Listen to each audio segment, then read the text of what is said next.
All India radio மாநில செய்திப் பிரிவு வழங்கும் ஸ்பாட்லைட். அயோத்தியில் ராமர் கோவில் திறப்பு இந்தியா மற்றும் வெளிநாடுகளில் கொண்டாட்டம் குறித்து புதுதில்லி அகில இந்திய வானொலியில் ஒலிபரப்பான ஸ்பாட்லைட் நிகழ்ச்சியின் தமிழாக்கம் இன்றைய செய்திச் சுடர் நிகழ்ச்சியில் இடம்பெறுகிறது. அயோத்தியில் மிகவும் எதிர்பார்க்கப்பட்ட குழந்தை ராமர் கோயிலின் குடமுழுக்கு விழா மிகவும் விமரிசையாக நடைபெற்றது. வேத மந்திரங்கள் பாராயணத்துடன் விழா நிறைவு பெற்றது. பிரதமர் திரு நரேந்திர மோடி தலைமையில் பிராண பிரதிஷ்டை நிகழ்ச்சியில் ஒட்டுமொத்த தேசமும் பங்கேற்றது. இந்த நிகழ்ச்சியில் குழந்தை ராமர் சிலையையும் பிரதமர் திறந்து வைத்தார். கருவறை தலைமை அர்ச்சகர்கள், RSS தலைவர் திரு மோகன் பகவத், உத்தரப்பிரதேச ஆளுநர் திருமதி ஆனந்திபென் பட்டேல், முதல்வர் திரு யோகி ஆதித்யநாத் உள்ளிட்டோர் இந்நிகழ்ச்சியில் பங்கேற்றனர். இந்த வரலாற்று நிகழ்வில் அரசியல் பிரமுகர்கள், திரையுலக பிரபலங்கள், நன்கு அறியப்பட்ட தொழிலதிபர்கள் மற்றும் விளையாட்டுத்துறையின் புகழ்பெற்ற முன்னாள் வீரர்கள் உட்பட உலகம் முழுவதும் புகழ்பெற்ற முக்கிய பிரமுகர்கள் பங்கேற்றனர். பிராண பிரதிஷ்டா நிகழ்ச்சியில் நாட்டின் ஆன்மீக மற்றும் மத பிரிவுகளைச் சேர்ந்த தலைவர்களும் கலந்து கொண்டனர். இந்த நிகழ்ச்சியில் கலந்து கொண்டவர்கள் பிரதமர் உரையாற்றினார். ஸ்ரீராம ஜென்ம பூமி கோயில் கட்டுமானத்துடன் தொடர்புடைய தொழிலாளர்களுடனும் அவர் கலந்துரையாடினார். புதுப்பிக்கப்பட்ட பழமையான சிவபெருமான் கோயிலான கபீர் டிலாவுக்கு பிரதமர் சென்று வழிபட்டார்.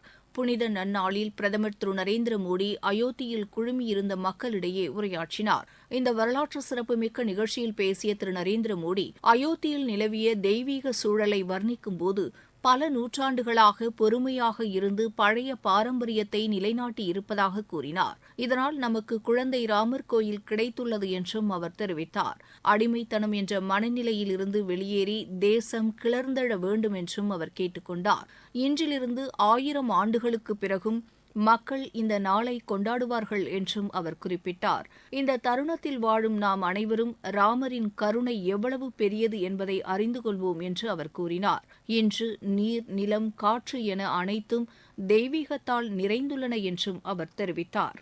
வளர்ந்த இந்தியாவை உருவாக்க நாம் அனைவரும் உறுதியேற்க வேண்டும் என்று அவர் கேட்டுக் கொண்டார். இந்தியா உலகின் முதன்மையான நாடாக உருவாக ஒவ்வொருவரும் உறுதியேற்க வேண்டும் என்றும் பிரதமர் வலியுறுத்தினார். இந்தியாவின் அடுத்த 1000 ஆண்டுகளுக்கான அடித்தளத்தை இந்த புனித நாளில் இருந்து நாம் அமைக்க வேண்டும். கோயில் கட்டுமானத்திற்கு அப்பால் நாட்டு மக்கள் அனைவரும் திறன்மிக்க, ஆற்றல்மிக்க, மகத்தான, தெய்வீகமான பாரதம் படைக்கப்படுவதைக் கண்டு மகிழ்ந்திருப்பார்கள்.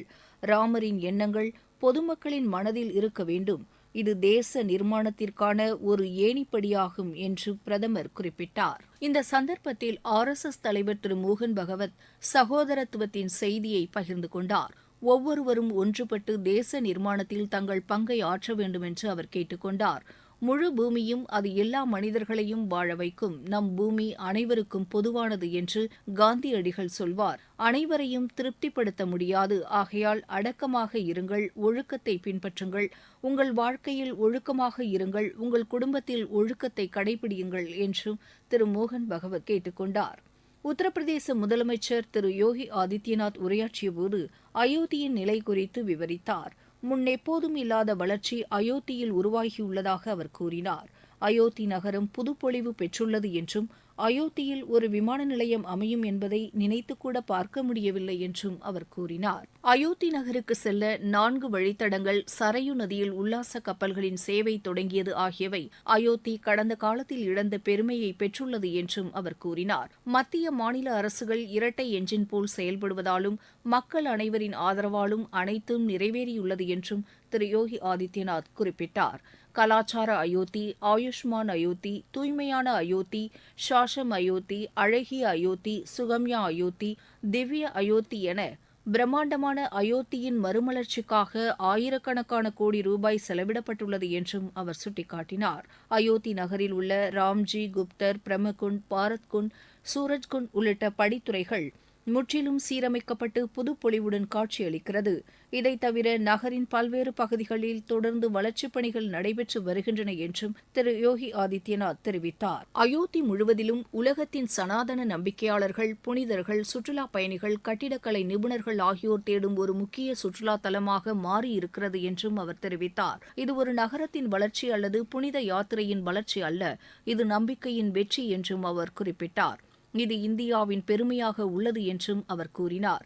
அயோத்தியில் குழந்தை ராமர் சிலை நிறுவப்பட்டபோது அங்கு நிலவிய ஆன்மீக சூழலை தொகுப்பாளருடன் அகில இந்திய வானொலியின் செய்தியாளர் திவாகர் பகிர்ந்து கொண்டார். கடந்த பல நாட்களாகவே அயோத்தி முழுவதும் இணையற்ற ஆன்மீக அலை வீசுகிறது. பல்லாயிரக்கணக்கான சாதுக்கள், துறவிகள் மற்றும் பக்தர்கள் முன்னிலையில் பக்தி உற்சாகம் பெருக்கெடுத்துள்ளது. காலை முதலே நகரில் ஏராளமான பக்தர்கள் திரண்டிருந்தனர் என்று செய்தியாளர் தெரிவித்தார். அயோத்தியின் ராம்பாத், தர்ம்பாத் மற்றும் பிற சாலைகளில் கலைஞர்களின் கலை நிகழ்ச்சிகளையும் காண முடிந்தது. ராம பஜனைகள், ஜெய் ஸ்ரீராம் கோஷங்கள் என அயோத்தி நகரமே பக்தியில் மூழ்கியிருந்தது. இந்த வரலாற்று சிறப்புமிக்க நாளில் நண்பகல் மணி 12:20க்கு மிகவும் எதிர்பார்க்கப்பட்ட பிராண பிரதிஷ்டா மற்றும் பிற சடங்குகள் நடைபெற்றன. ஸ்ரீ ராமஜென்ம பூமி கோயிலுக்கு மேலே ஹெலிகாப்டர் தாழ பறந்து மலர்களை தூவியது. பிராணன் பிரதிஷ்டா பாடகிகள் சோனு நிகம், அனுராதா பட்வால், சங்கர் மகாதேவன் ஆகியோர் பக்தி பாடல்களை பாடினர். உலகம் முழுவதும் ராம பக்தர்கள் குழந்தை ராமரை தரிசிப்பதில் உற்சாகமாக இருந்தனர். முதல் நாளில் சாதுக்கள், மகான்கள் மற்றும் பிரபலமானவர்கள் மட்டுமே குழந்தை ராமரை தரிசிக்க அனுமதிக்கப்பட்டனர். இரண்டாவது நாளில் இருந்து பொதுமக்கள் அனைவரும் தரிசனத்திற்கு அனுமதிக்கப்பட்டனர். ஸ்ரீராமர் கோயில் திறப்பை முன்னிட்டு அசாம் மாநிலத்திலும் கொண்டாட்டமான சூழ்நிலை நிலவியது. அசாமின் பல்வேறு பகுதிகளில் நாள் முழுவதும் கொண்டாட்டங்கள் நடைபெற்றன.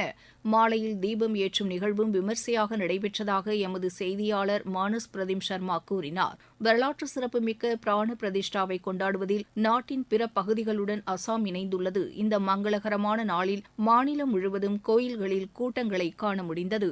குவஹாத்தி உட்பட பல்வேறு நகரங்களில் கோவில்கள் சிறப்பாக அலங்கரிக்கப்பட்டன. ஜெய் ஸ்ரீராம் கோஷத்துடன் மாநிலம் முழுவதும் ஊர்வலங்கள் நடைபெற்றன. அயோத்தியில் இருந்து குடமுழுக்கு நேரடியாக ஒளிபரப்பு செய்யப்பட்டது. கல்வி நிறுவனங்கள் மூடப்பட்டன. அதே நேரத்தில் அரசு அலுவலகங்கள் மதியம் 2 மணிக்கு பிறகு செயல்பட்டன. ஹரிஜன் காலனியில் நடைபெற்ற நிகழ்ச்சியில் முதலமைச்சர் திரு ஹிமந்த பிஸ்வ சர்மா கலந்து கொண்டு குடமுழுக்கு விழாவை தொலைக்காட்சி வாயிலாக பார்வையிட்டார். இந்த நிகழ்வை வரலாற்று முக்கியத்துவம் வாய்ந்தது என்று அவர் குறிப்பிட்டார். பல அமைப்புகளும் ஏழைகளுக்கு அன்னதானம் செய்தன. மாலையில் மக்கள் தங்கள் இல்லங்களின் முன்பு தீபம் ஏற்றினர். ராமர் சிலை நிறுவப்பட்ட புனிதமான சந்தர்ப்பத்தில் பஞ்சாபில் ஒரு பண்டிகைக்கான சூழல் காணப்பட்டது குறித்து அங்குள்ள எமது செய்தியாளர் ஷிஷு சர்மா ஷாண்டல் விரிவாக விளக்கினார். பிரதமர் திரு நரேந்திர மோடி ஸ்ரீராமர் சிலையை நிறுவும் போது மேற்கொண்ட பூஜைகளை பஞ்சாபில் உள்ள மக்கள் அனைவரும் தொலைக்காட்சி வாயிலாக பார்வையிட்டனர். இந்த நிகழ்வு பஞ்சாபில் கோவில்களிலும் நகரங்களிலும் சாலைகளிலும் எதிரொலித்தது. கடந்த சில நாட்களைப் போலவே சூரியன் மேகங்களுக்கு பின்னால் இருந்தார். குளிர்ந்த காற்று வீசிக்கொண்டே இருந்தது. மக்கள் வீதிகளில் இறங்கி பேண்ட் வாத்தியங்களுடன் ஊர்வலமாக சென்று கொண்டாடினர். சிலர் பட்டாசுகளை வெடித்தனர். சமுதாய உணவுக் கூடங்களில் பலவிதமான உணவுகள் சமைக்கப்பட்டு பொதுமக்களுக்கு வழங்கப்பட்டன. மாலையில் மக்கள் தங்கள் வீடுகளில் தீபங்களை ஏற்றி பலராமரை வழிபட்டனர் என்று பஞ்சாப் செய்தியாளர் தெரிவிக்கிறார். நாட்டின் பிற பகுதிகளைப் போலவே கர்நாடகாவிலும் மகிழ்ச்சியான சூழல் நிலவியது. பல்வேறு இடங்கள் மற்றும் மாநிலத்தில் கோயில்கள் அலங்கரிக்கப்பட்டிருந்தன. பல இடங்களில் ராம பஜனைகள் நடைபெற்றதாக பெங்களூருவில் இருந்து நமது செய்தியாளர் சுதீந்திரா செய்தி அனுப்பியிருந்தார். மைசூர்வின் அருண் யோகிராஜ் செதுக்கிய குழந்தை ராமரின் சிலை அயோத்தியில் நிறுவப்பட்டு புனிதப்படுத்தப்பட்டது. அயோத்தி ராமர் கோயிலில் நடைபெற்ற இந்த பிரம்மாண்ட நிகழ்வு கர்நாடகாவில் தொலைக்காட்சி மற்றும் பெரிய திரைகளில் பலரால் ஒளிபரப்பப்பட்டது.